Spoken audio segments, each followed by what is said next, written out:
जय श्री हरि विष्णु। भगवान विष्णु सबका मंगल करें। जय सनातनी में आप सबका हार्दिक स्वागत है। जय सनातनी के इस अंक में आज हम जुड़ेंगे श्रीमद् भागवत गीता से। श्रीमद् भागवत गीता को हिंदू धर्म का एक महत्वपूर्ण ग्रंथ है। इसे गीता के नाम से जाना जाता है। महाभारत की शुरुआत से पहले रणभूमि में भगवान श्री कृष्ण ने अर्जुन को गीता का ज्ञान दिया था। इसमें कर्म, धर्म, मोक्ष और जीवन की विभिन्न पहलुओं के बारे में वर्णन किया गया है। जो भी इंसान गीता के बताए उपदेशों को अपने जीवन में उतार लेता है वह कभी भी विपत्ति के समय विचलित नहीं होता है, जीवन में कभी निराश नहीं होते हैं। यह जीवन में मार्गदर्शक की भूमिका निभाता है। अगर आपने इस चैनल को अभी तक सब्सक्राइब नहीं किया है तो कृपया सब्सक्राइब कर लें तथा वीडियो को पूरा देखें। वीडियो में बहुत ही महत्वपूर्ण बातें बताई गई हैं। श्रीमद् भागवत गीता के जरिए भगवान श्री कृष्ण कहते हैं कि किसी भी व्यक्ति को अपने धर्म से अलग होकर काम नहीं करने चाहिए।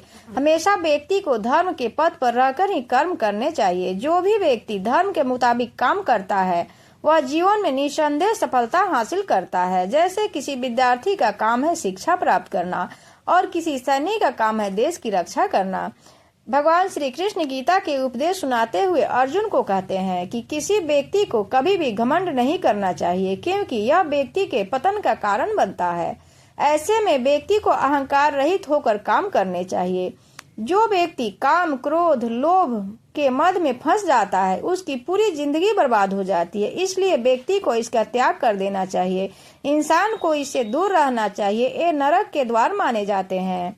श्रीमद् भागवत गीता में बताया गया है कि जो व्यक्ति हर मनुष्य से मधुर व्यवहार करता है वह अपने जीवन में सफल होता है। जो व्यक्ति को अपने से छोटे इंसान से मधुरता के साथ पेश आना चाहिए। गीता में यह भी कहा गया है कि मनुष्य को अपने इंद्रियों पर यानी आँख, कान, नाक, जीभ और त्वचा पर संयम रखने की जरूरत होती है।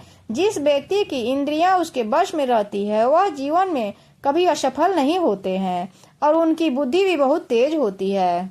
गीता जीवन में धर्म, कर्म और प्रेम का पाठ पढ़ाती है। गीता संपूर्ण जीवन दर्शन है और इसका अनुसरण करने वाला व्यक्ति जीवन में कभी निराश नहीं होता है। श्री कृष्ण ने कहा है कि जीवन के सच्चे साथी दो ही हैं।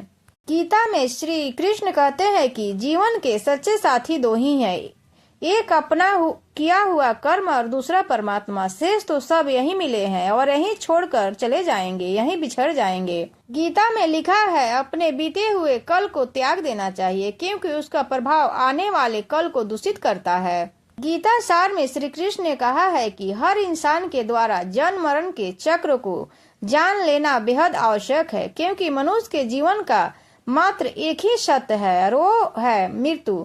जिस मनुष्य ने इस दुनिया में जन्म लिया उसे एक दिन इस संसार को छोड़कर जाना ही है और यही इस दुनिया का अटल सत्य है। मनुष्य को मृत्यु से कभी भी भयभीत नहीं होनी चाहिए। मृत्यु जीवन की अटल सच्चाई है। मृत्यु के प्रति भय ही मनुष्य के वर्तमान खुशियों को खराब कर देता है। इसलिए मन में किसी भी तरह के डर नहीं रखने चाहिए। श्री कृष्ण कहते हैं कि शरीर नाश्वर है पर आत्मा अमर है। यह तथ्य जानने पर भी व्यक्ति अपने इस नाश्वर शरीर पर घमंड करता है, जो कि बेकार है। शरीर पर घमंड करने की बजाय मनुष्य को सत्य स्वीकार करना चाहिए। गीता में भगवान श्री कृष्ण कर्म योग, ज्ञान योग और भक्ति योग का उपदेश देते हैं। कर्म योग का अर्थ है निष्काम कर्म करना। ज्ञान योग का अर्थ है आत्मा ज्ञान प्राप्त करना। जय श्री हरि विष्णु। फिर मिलते हैं अगले अंक में। इसी के साथ हम अपने वाणी को विराम देते हैं।